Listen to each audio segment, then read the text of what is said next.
बिहार विधानसभा चुनाव जैसे जैसे अपने निर्णायक दौर की ओर बढ़ रहा, राज्य की राजनीतिक माहौल और अधिक गर्माता जा रहा है। एक और महागठबंधन के भीतर प्रतिनिधित्व की राजनीति को लेकर विवाद गहराता जा रहा। दूसरी ओर मिथिला की संस्कृति और अस्मिता से जुड़ा पाक विवाद सियासी गर्मी को और बढ़ा रहा है। दरअसल विकासशील इंसान पार्टी वीआईपी प्रमुख मुकेश सहनी को उप मुख्यमंत्री बनाने की घोषणा के बाद आरजेडी और कांग्रेस विपक्षी दलों के निशाने पर है। असदुद्दीन ओवैसी की पार्टी एआईएमआईएम ने महागठबंधन पर तंज कसते हुए कहा कि 2% वाले नेता को डिप्टी सीएम बना दिया और 18% मुसलमान सिर्फ दरी बिछाने के लिए रह गए। ओवैसी की पार्टी का ये बयान सोशल मीडिया पर तेजी से वायरल हो रहा और इसे लेकर मुस्लिम बुद्धिजीवियों ने भी अपनी नाराजगी जताई है। कई मुस्लिम बुद्धिजीवियों का मानना है कि जब महागठबंधन ने अति पिछड़ी जाति से आने वाले मुकेश सहनी को उप मुख्यमंत्री पद का उम्मीदवार घोषित किया, तो उसी समय एक मुस्लिम चेहरे को भी समान स्तर का प्रतिनिधित्व दिया जा सकता था।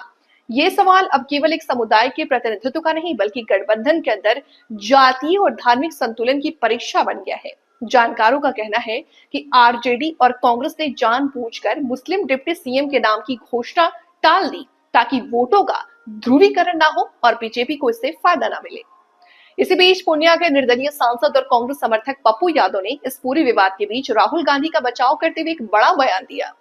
उन्होंने ट्वीट कर कहा कि अगर बिहार में इंडिया गठबंधन की सरकार बनी तो राहुल गांधी दलित और मुस्लिम समुदाय से एक एक उप मुख्यमंत्री बनाएंगे। पप्पू यादव ने ट्वीट में कांग्रेस के इतिहास की याद दिलाते हुए लिखा कि इंदिरा गांधी ने दलित नेता भोला पासवान शास्त्री और मुस्लिम नेता अब्दुल गफूर को मुख्यमंत्री बनाया था। राजीव गांधी तारिक अनवर को सीएम बनाना चाहते थे।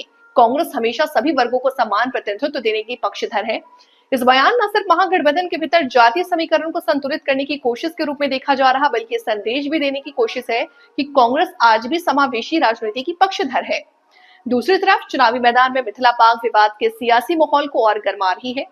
दरभंगा में बीजेपी उम्मीदवार लोक गायिका मैथिली ठाकुर के प्रचार अभियान के दौरान यूपी की बीजेपी विधायक केतकी सिंह द्वारा मिथिला पाक को टेबल पर फेंक देने का वीडियो वायरल हो गया।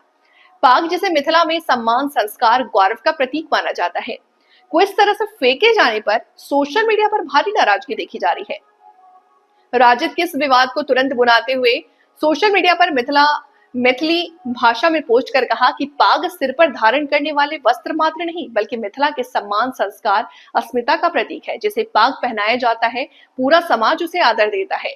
राजद ने बीजेपी पर मिथिला की संस्कृति का अपमान करने का आरोप लगाया और केतकी सिंह का वीडियो शेयर करते हुए मिथिला का मान और पाक का सम्मान जैसे हैशटैग के साथ सोशल मीडिया अभियान शुरू कर दिया। इस विवाद पर बीजेपी विधायक केतकी सिंह ने सफाई देते हुए कहा कि उनका किसी की भावना को ठेस पहुंचाने का इरादा नहीं था। उन्होंने माफी भी मांगी। हालांकि आरजेडी इस मुद्दे को छोड़ने के मूड में नहीं है। पार्टी लगातार इस विवाद को मिथिला की अस्मिता से जोड़कर जनता के बीच ले जा रही है।